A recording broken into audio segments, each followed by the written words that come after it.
Então, galera, para a gente fechar esse bloco aí do resumão, vamos falar das razões trigonométricas.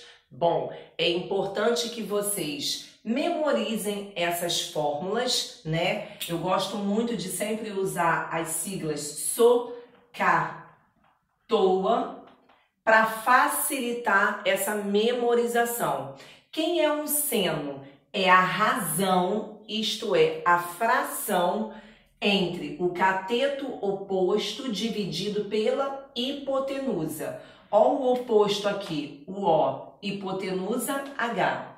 Seno é a razão do cateto oposto dividido pela hipotenusa.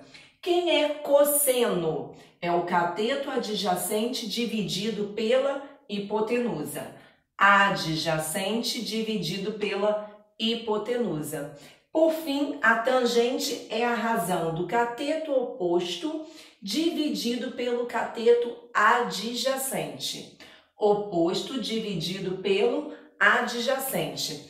Isso aqui nos auxilia aí muito na memorização dessas fórmulas. Por quê? Concurso, Enem da vida não disponibilizam fórmulas. Então a gente tem que estar sempre o quê? Criando alguma frase, algumas siglas para facilitar essa memorização. Bom, para isso, né, eu preciso entender o que são cateto oposto, cateto adjacente, hipotenusa. Isso eu vou sempre identificar em qual figura? Num triângulo, mas tem que ser um triângulo retângulo. O que é um triângulo retângulo? É um triângulo que tem sempre o ângulo reto. Retângulo quer dizer um ângulo reto, isto é, um ângulo de 90 graus. E a gente vai trabalhar com os ângulos notáveis. E aí eu tenho que também ter aquela tabelinha do ângulo de 30, 45 e 60, que eu até disponibilizei aquela musiquinha, 1, 2, 3, 3, 2, 1, todo mundo, 2, eu sou péssima, tá? De ritmo.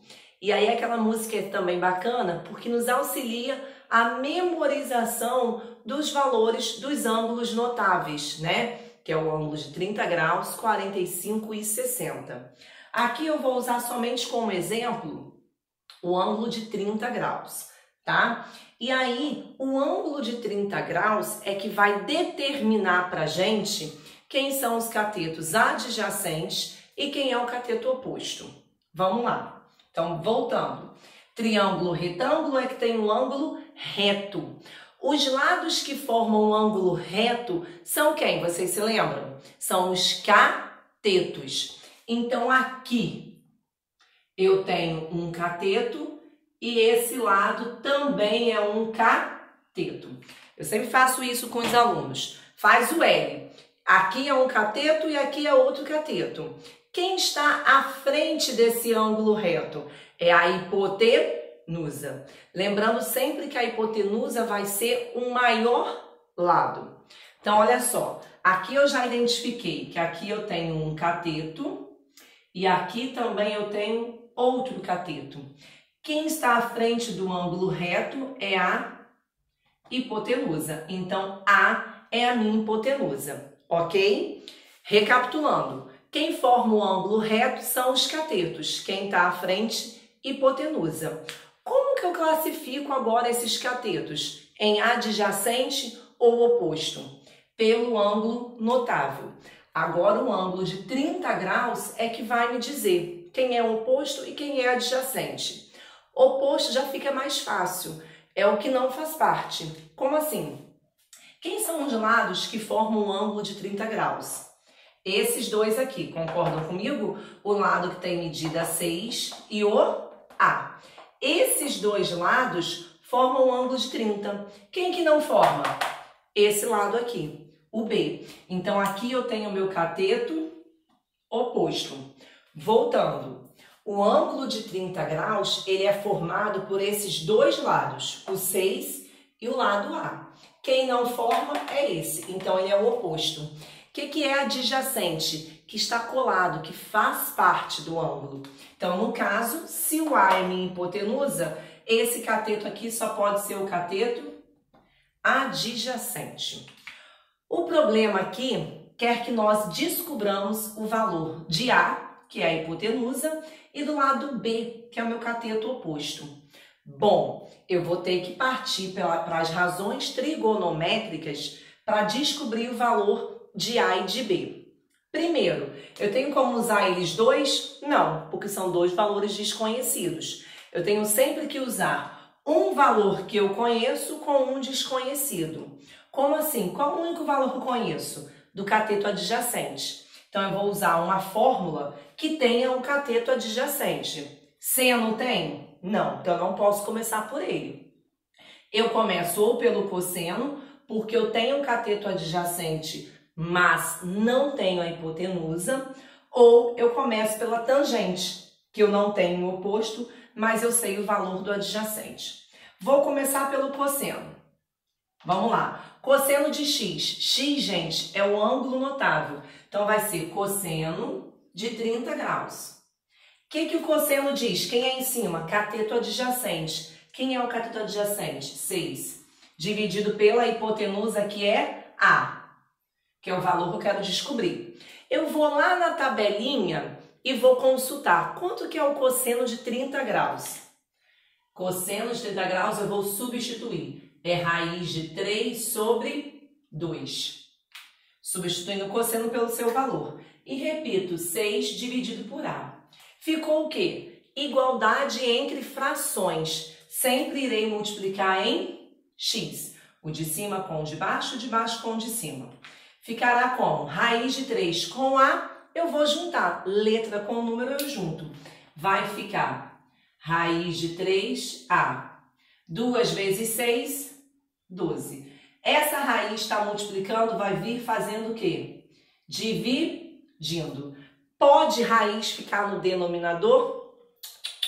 A gente faz o processo que se chama racionalização. O que é isso? É repetir a raiz em cima e embaixo, a fim de que ela suma, que a raiz suma. Como que eu vou fazer a multiplicação de fração? O de cima com o de cima e o de baixo com o de baixo. 12 vezes raiz de 3, eu vou juntar. 12 raiz de 3. Raiz de 3 vezes raiz de 3, galera, é a raiz de quem? De 9. E ela é uma raiz exata. Qual é o valor dela? 3. Então, eu vou colocar direto aqui. Portanto, a raiz, o símbolo, né, da raiz, some do denominador. Eu posso dividir 12 por 3? Sim. Então, o meu A vai ser quem? A é igual a 4 raiz de 3. Então, eu já descobri o valor da raiz. A raiz vai ser 4 raiz de 3. Agora, falta apenas descobrir quem? O cateto oposto. Vou apagar essa bagunça aqui para a gente calcular agora o cateto oposto, tá ok? Bom, para eu não ter que trabalhar com raiz, eu posso escolher. Eu vou de novo usar o adjacente com o oposto. Fica uma conta mais simples, mas se você quiser usar hipotenusa com o oposto, isto é, calcular o seno, pode também, tá? Você vai chegar à mesma resposta. O que eu tenho que sempre pensar? Em trabalhar com valores mais simples. Então, agora eu vou calcular. Cateto adjacente e cateto oposto é quem? Tangente. Vamos lá. Tangente de 30 graus é igual. Oposto, quem é? B dividido por 6, que é o cateto adjacente. Vou lá na tabela e vou consultar. Quanto que é a tangente de 30? Raiz de 3 sobre 3, que é igual a B sobre 6. Igualdade, multiplico em x. 3 vezes B, 3B. Raiz de 3 vezes 6, junto. 6 raiz de 3. O 3 está multiplicando, vem dividindo. É possível dividir 6 por 3? Sim. Vai dar quanto? 2 e repito a raiz. Então, o B, isto é, o cateto oposto, tem valor de 2 raiz de 3. Então agora eu já identifiquei os valores, né? Já calculei os valores da hipotenusa e do cateto oposto. Exemplos como esses vocês irão construir, tá? Eu espero que vocês tenham entendido esse resumão. Escrevam um resumo no caderno, elaborem as atividades, fotografem e coloquem lá na plataforma, tá ok? Beijo grande e até a próxima!